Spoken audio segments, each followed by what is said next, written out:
Goedenavond, je kijkt naar Zeeland Nu. In de komende minuten praten we hierbij over het laatste Zeeuwse nieuws.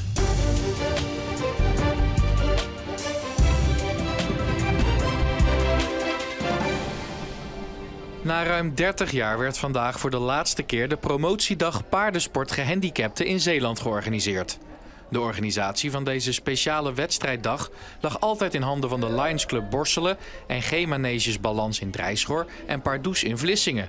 Maar nu Pardoes is gestopt, komt er ook een einde aan deze dag. Ik denk dat het vandaag een blije dag is omdat we elkaar eigenlijk allemaal weer zien. En omdat we de paarden kunnen zien, omdat we kunnen zien waar ze nu leven. Maar we zijn natuurlijk ook verdrietig, want het is ook echt de laatste keer dat we met z'n allen samenkomen. En ja, hierna is dat er niet meer op die manier.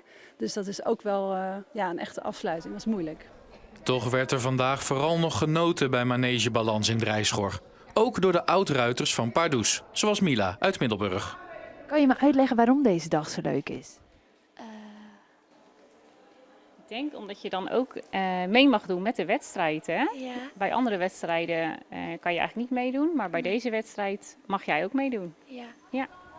Mila en moeder Anne balen dan ook dat de promotiedag na vandaag ophoudt. Het is zoveel meer dan alleen dat rijden, zeg maar. Als ik ook naar mijn dochter kijk, voor haar zelfvertrouwen, maar ook motorisch doet het gewoon heel veel goed voor haar.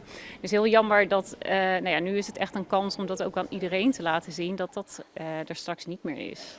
31 ruiters kwamen vandaag in actie. Mila werd 5e in haar categorie. In Breskens zijn vrijwilligers bezig met de restauratie van een bijzonder type bunker. Het is eigenlijk de laatste die over is in heel Europa. En het unieke is eigenlijk dat hij midden op een bungalowpark ligt. Waar het natuurlijk ideaal is voor toeristen om te kijken. Kijk, hier staan ook nog teksten op de muur, dat is wel leuk. In de kampvraum zit een koepel waar vandaag een nieuwe vloer in werd getakeld. Die wordt op ongeveer 5 meter hoogte gehesen. Als het allemaal klaar is, kunnen bezoekers daarop klimmen, zodat ze uit de koepel kunnen kijken. Nou, dit is dan het periscoopgat. Waar in een later stadium natuurlijk het mooiste zou wezen als we de periscoop erdoor kunnen laten komen. En dat we dan over het hele bungalowpark kunnen kijken. Het zou geweldig wezen. Het geeft ook gewoon een kick om na 80 jaar weer zo'n vloer terug te plaatsen. Die er ooit is uitgesloopt. En nu vandaag gewoon weer terug is na 80 jaar. Dat is toch wel heel apart. Op zaterdag 30 mei is het landelijke bunkerdag. Dan gaat de bunker voor het eerst open voor publiek. Ik zou even goed nog eens een keertje in je mond kijken. Hanna en Rad, ik kijk nog even een keer in je mond. Zorgpersoneel kan voortaan de training reanimeren bij kinderen bij Zorgzaam volgen. Daarvoor heeft de Nederlandse Reanimatieraad toestemming gegeven.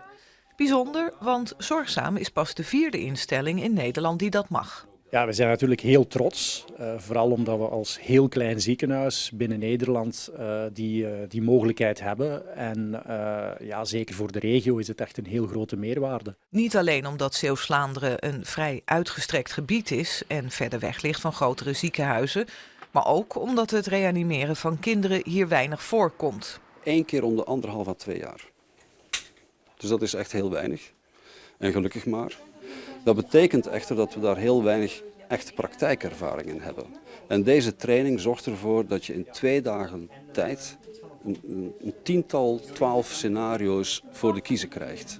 Dus je exposure wordt stukken groter. Tijdens de cursus oefenen de zorgmedewerkers niet alleen het reanimeren van kinderen, maar juist ook het voorkomen ervan. Reanimatie, dat is eigenlijk het slechtste scenario waarin dat we terecht kunnen komen. Een kind wat gereanimeerd moet worden heeft helaas heel weinig kansen.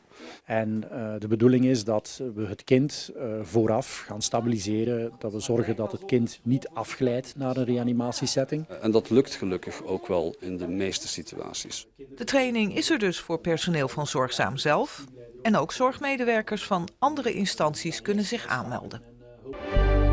In de tweede divisie is Hoek op bezoek bij IJsselmeervogels. Een grote naam natuurlijk in het Nederlands amateurvoetbal.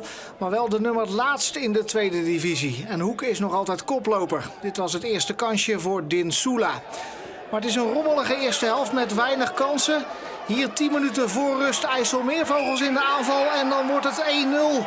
Azzedine de Kiedak scoort. IJsselmeervogels verloor de laatste 6 wedstrijden allemaal, maar krijgt na rust weer een grote kans. Dit is goed ingrijpen van Wout den Engelsman, die woedend is op zijn ploeggenoten. Gerard de Nooijer, de trainer van Hoek, wil dan 4 keer wisselen. Maar net voordat dat gebeurt nog een aanval. Dinsula bereikt Aalterman. Die geeft voor op Silvio Hagen. En dan is het opeens 1-1. En dan gaan die wissels ook niet meer door. Hoek wil op jacht naar de winnende, maar die gaat nog vallen aan de andere kant. Invaller Matthijs Hardijk vlak voor tijd met de 2-1. Een hele dure nederlaag voor Hoek in de kampioensrace.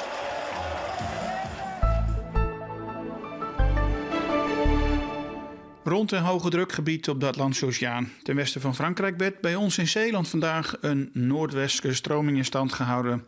En we kregen daarbij vandaag een mix van zon en wolken en het bleef vandaag ook eerst droog met een maximumtemperatuur van 9 à 10 graden.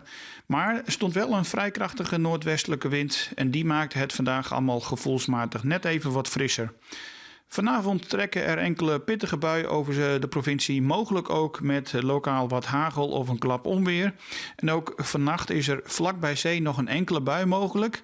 Landinwaarts wordt het allemaal droog en krijgen we opklaringen. De minimumtemperatuur komt te liggen tussen 2 en 5 graden bij een zwakke tot matige noordwestenwind. Morgen blijft het droog tot de avond en het wordt ongeveer 10 graden met eerst geregeld zon en later meer bewolking. En vervolgens krijgen we in de avond te maken met regen en een krachtige zuidwestenwind. Maandag en dinsdag verlopen nog wisselvallig met nu en dan buien, een vrij krachtige noordwestenwind. Maar vanaf woensdag wordt het allemaal wat beter, is het vaker droog, krijgen we meer zon en wordt het ook weer wat zachter. En tot zover en graag ook tot zo bij Zeeland de Week met een overzicht van het Zeeuwse nieuws van de afgelopen week.